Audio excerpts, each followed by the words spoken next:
말씀의 제목이 주보에 뭐라고 나왔어요? 오병이어 표적, 이렇게 했어요. 오병이어 표적.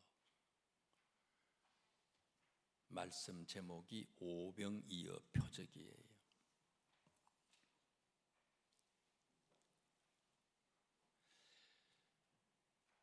기적이라고 하지 아니하고요, 이적이라고 안 하고 표적, 이렇게 해서 표적이다. 오늘 6장에 나오는 말씀에도 보면 요한은 표적이라고 얘기를 해요. 오병이어 표적이다. 기적과 표적 어떻게 다를까? 이적, 기적 같은 말이고요. 이적, 기적 그거하고 표적하고 어떻게 다를까? 사전을 한번 찾아봤어요. 표적을요. 표적은 영어로 사인이거든요. 사인이 뭐냐? 국어사전에 봤더니 몸짓이나 눈짓 따위로 어떤 의사를 전달하는 일이에요.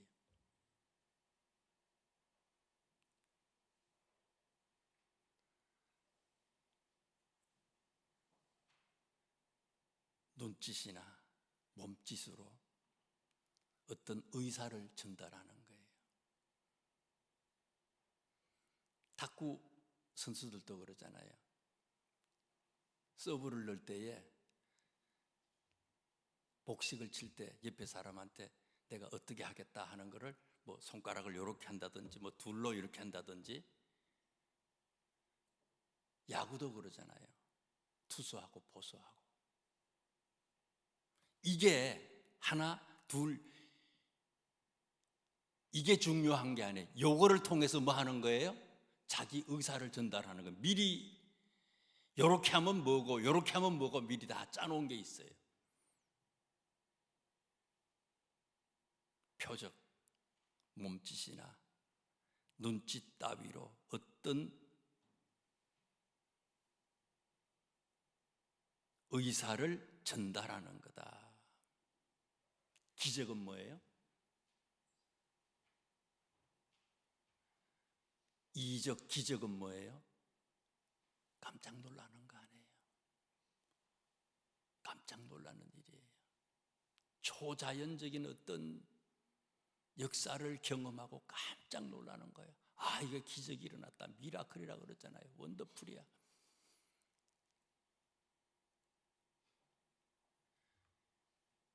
어떤 사건 그 자체만을 얘기하는 거예요. 깜짝 놀랄 어떤 일, 그것만을 얘기하면 그건 기적이고 이적이지만, 표적은요, 기적, 이적을 통해서 나타내고자 하는 게 있다는 거예요. 그 기적, 그 이적을 통해서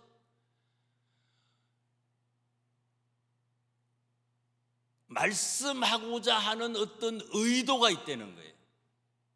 성경은 다 사실은요, 기적이 아니고 표적들이에요. 사인이에요. 사인. 표적이에요. 무슨 사인이에요? 무슨 표적이에요? 죽은 사람을 살려요. 고칠 수 없는 병을 고쳤어요. 오병이어 기적. 엄청난 이런 경험을 했어요. 이거를 통해서 와, 굉장하다, 이게 아니라 이걸 통해서 뭐를 발견해 내려는 거예요? 예수님은 그리스도시고 예수님은 하나님이다. 이거를 발견해 내는 것, 이게 표적이에요. 이것 때문에 성경은 기적을 일으키는 거예요. 표적으로서의 기적을 일으키는 거예요. 그 자체, 병 고치는 거, 문제 해결하는 거, 어떤 어려움을 해결하는 거, 그 자체에만 매몰돼서는 안 된다는 거예요. 오병이어 표적이 주는 교훈이 뭘까? 세 가지를 한번 생각해 봤어요. 2절에 있는 말씀을 한번 보세요. 큰 무리가 따르니 이는 병자들에게 행하시는 표적을 보았음이러라.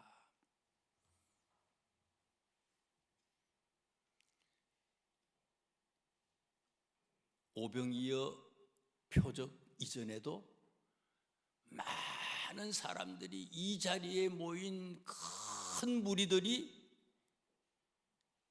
예수님이 행하는 표적을 봤어요. 기적을 체험했어요.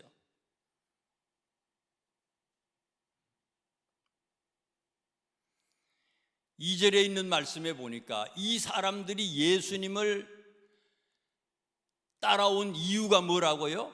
표적을 보았기 때문이다. 또 다른 표적을 지금 요구하고 있는 거예요. 또 다른 표적을 기대하고 있는 거예요. 사실은 표적이라고 나왔지만 예수님은 표적으로 이들에게 보이지만 이들은 표적이 아니고 그 밑에 있는 말씀 표적이라고 하는 말씀을 각주를 해놨잖아요. 제 성경에는 1 해놓고 표적이라고 해놨거든요. 그래서 밑에 보니까 이 표적을 뭐라고요? 이적. 예수님은 표적으로 기적을 일으키지만 사람들은 표적을 표적으로 보지 아니하고 기적만 생각하는 거예요. 엄청난 기적을 이들이 발견했어요. 보았어요.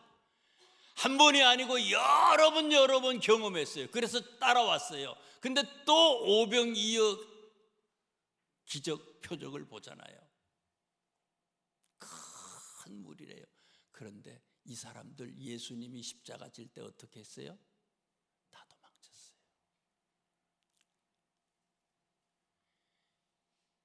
기적, 이적을 통해서 표적을 발견해야 되는데 거기까지 발견하지 못한 거예요. 성숙해지지 못했던 거예요. 다 도망쳤어요. 오히려 예수님 잡아 죽이라고 그 편에 들었던 사람들 아니에요.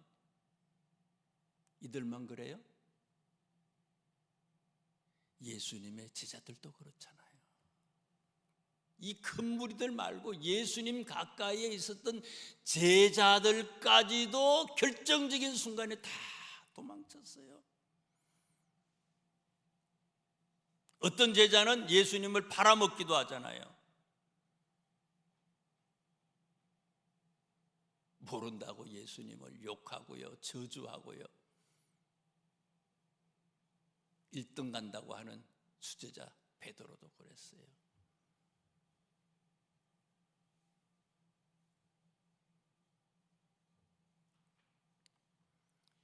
요한은요, 왜 이 사람이, 왜 이 큰 무리들이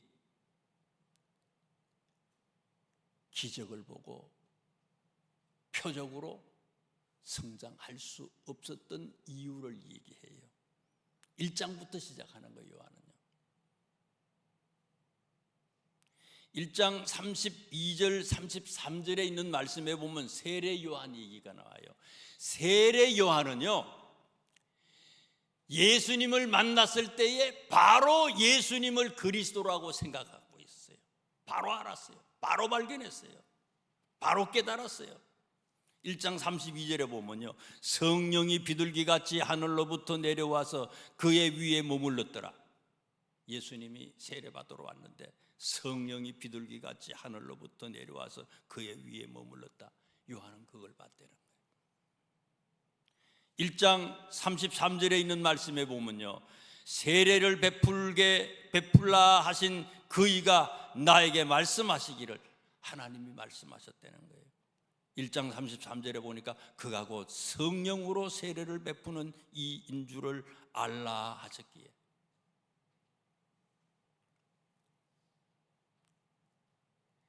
요한은요 1장에 있는 말씀 통해서, 세례 요한을 통해서 예수는 하나님이라고, 예수님은 그리스도라고 고백할 수 있는 사람은 어떤 사람이냐? 성령으로 충만해지면 누구든지 예수는 그리스도라고 고백할 수 있다고 얘기하는 거예요.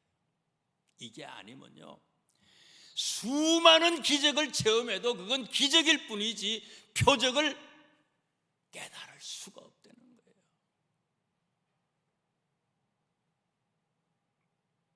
요한복음 14장 26절에 보혜사 곧 아버지께서 내 이름으로 보내실 성령, 그가 너희에게 모든 것을 가르치고 내가 너희에게 말한 모든 것을 생각나게 하리라. 성령 받지 아니하면요, 별별 걸 다 보고 체험해도요, 결국은 마지막에 도망치고 부인하게 된다는 거예요. 이게요.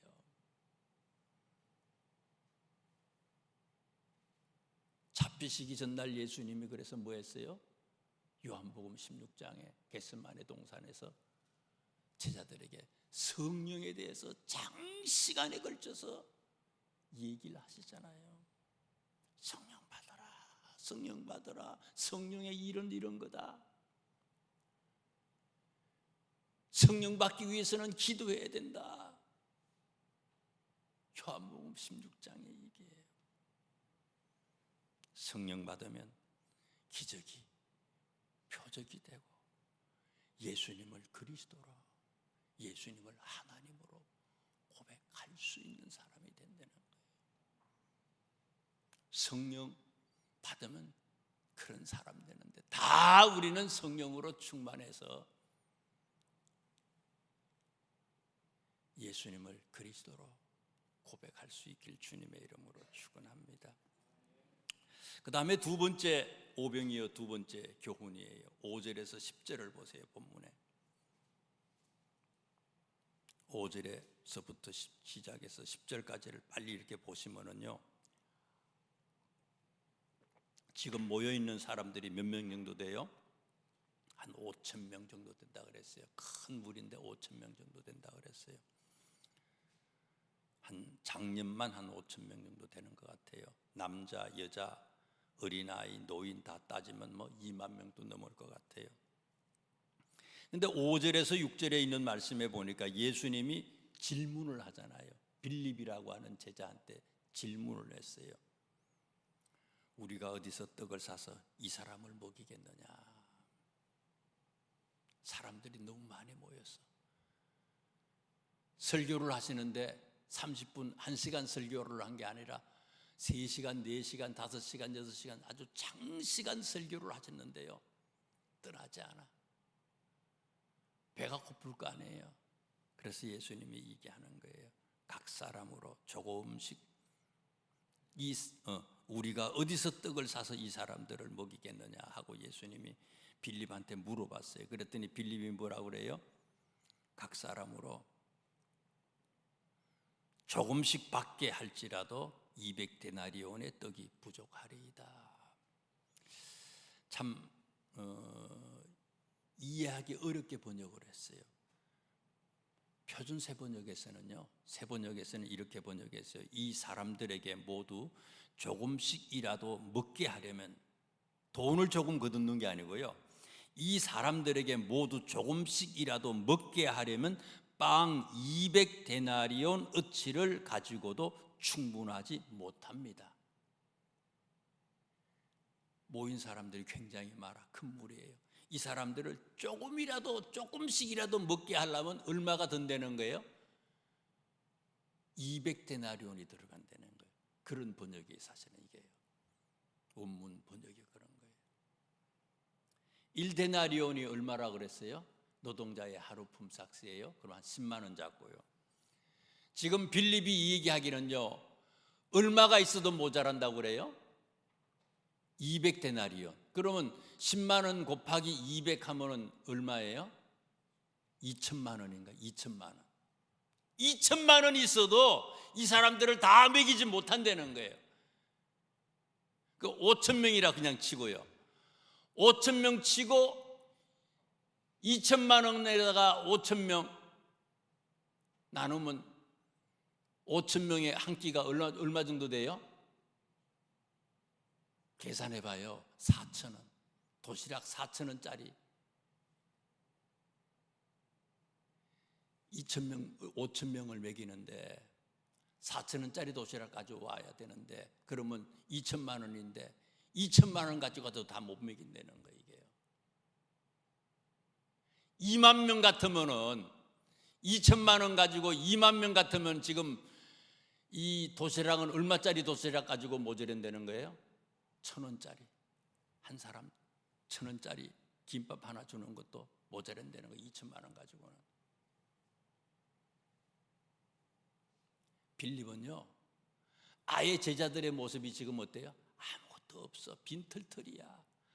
예수님, 우리 아무것도 없는 거 아시잖아요. 없어요, 안 돼요, 못해요, 불가능해요, 이런 얘기를 하는 거예요.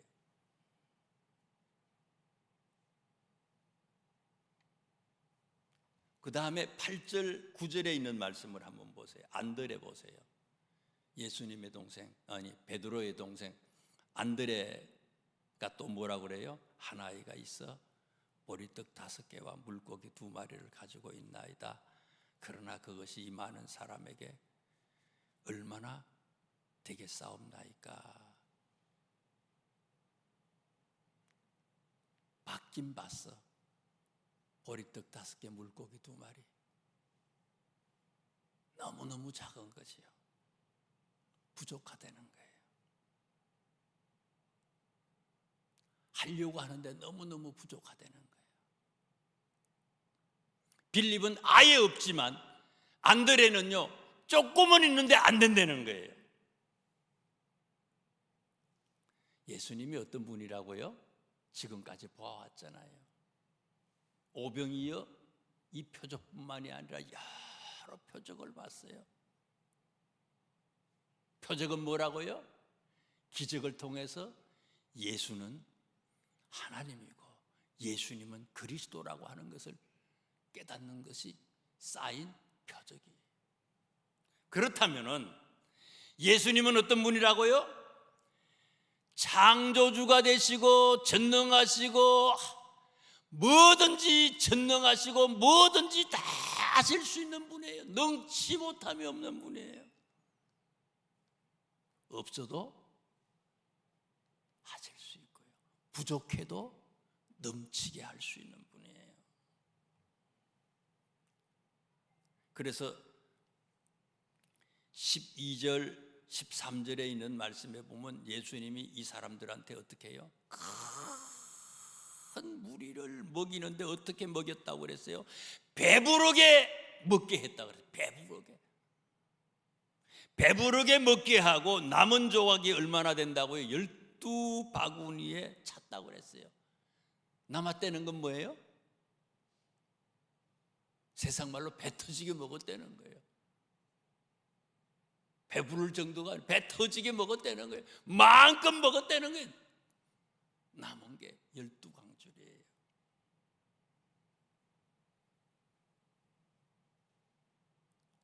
항상 기뻐하라. 쉬지 말고 기도하라. 범사에 감사하라. 이는 그리스도 예수 안에서 너희를 향한 뭐라고요? 하나님의 뜻이래요. 우리 하나님은 진짜 표적을 표적으로 아는 우리들에게 어떻게 살아야 되는지를 얘기하고 있어요. 항상 뭐라고요? 기뻐하는 거예요. 안 된다, 못한다, 불가능하다, 속상하다, 왜 그러느냐, 힘들어. 범사에 뭐 하래요? 범사에 감사하래요. 범사에 감사하래요.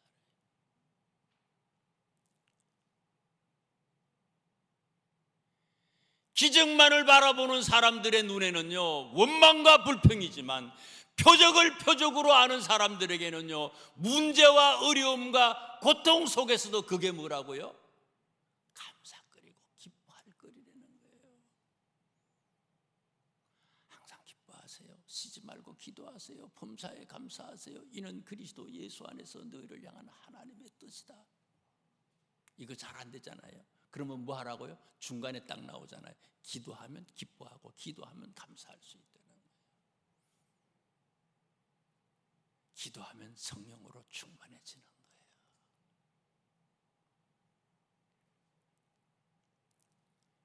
믿는 사람은 내가 하는 게 아니라 주님과 동행하기에 다 필요해서 어려움도 주는 거예요. 그것까지도 감사할 수 있는 사람이 되세요 하는 거예요. 세 번째 교훈입니다. 제일 마지막 14절과 15절에 있는 말씀을 보세요.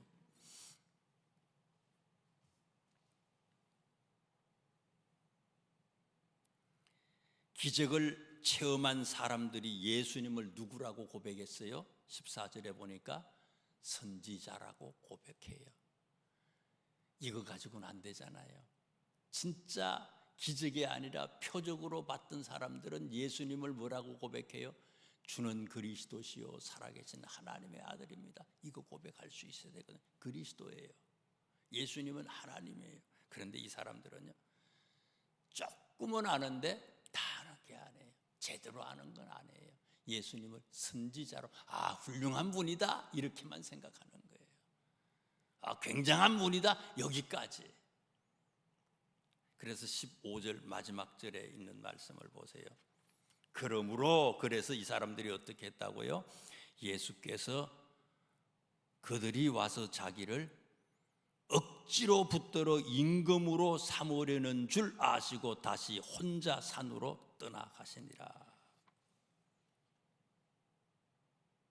기적 본 사람들이 예수님을 자기들의 임금으로 삼으려고 했어요. 몇몇 사람들이 예수님을 임금을 삼으려고 해요. 그러나 예수님은 국한된 어떤 지역에, 어떤 공간에 그들만을 위한 왕이 아니에요. 만주가 되시고 만왕이 되시고 온 우주 만물의 왕이 되시는 분이에요. 죽어가는 사람들, 지옥 가는 사람들을 살리기 위해서 예수님께서 이 땅에 오셔서 저들을 살리기 위해서 이 땅에 오신 거예요. 근데 세상의 임금을 만들려고 하잖아요. 그랬더니 예수님이 어떻게 했다고요? 이들을 떠나, 그 다음에 다시, 한두 분이 아니라는 거예요. 다시 혼자 산으로 떠나가셨다. 우리를 임금 되게 하려면 어때요? 우리를 대통령 되게 만든대요. 무슨 굉장한 정치가로 만든대요. 아이고 감사합니다 할렐루야잖아요. 예수님은 이들을 떠나 다시 혼자 산으로 떠나가셨다. 세 번째 교훈이에요. 예수님을 하나님으로 고백하는 참 성도는 예수님처럼 이 세상의 부귀영화를 초월할 수 있어야 된다는 걸 얘기해 주는 거예요. 빌립보서 3장 20절 말씀에 우리의 시민권은 어디에 있다고요? 오직 우리의 시민권은 하늘에 있는지라. 우리의 시민권은 하늘에 있는 거예요. 그래서 창세기에 보면요, 그 족장들 있잖아요. 아브라함도 그렇고 야곱도 그렇고 족장들은 다 어때요? 다 나그네 인생을 사는 거예요. 요셉이가 애굽으로 가잖아요. 나그네 인생이야. 가나안도 자기 나라가 아니지만 이집트도 마찬가지예요. 어디에 있든지 하나님 믿는 사람들은 나그네 인생이에요.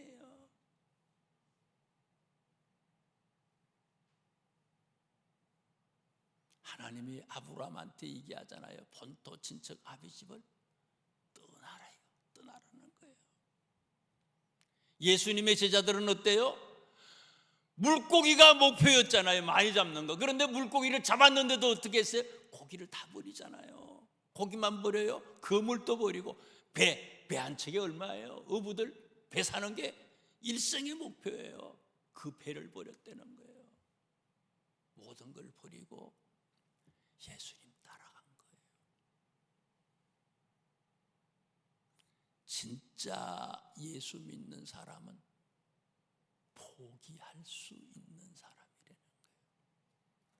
다시 떠나 혼자 산으로 예수님이 가신 것처럼 그 길을 선택할 수 있는 사람.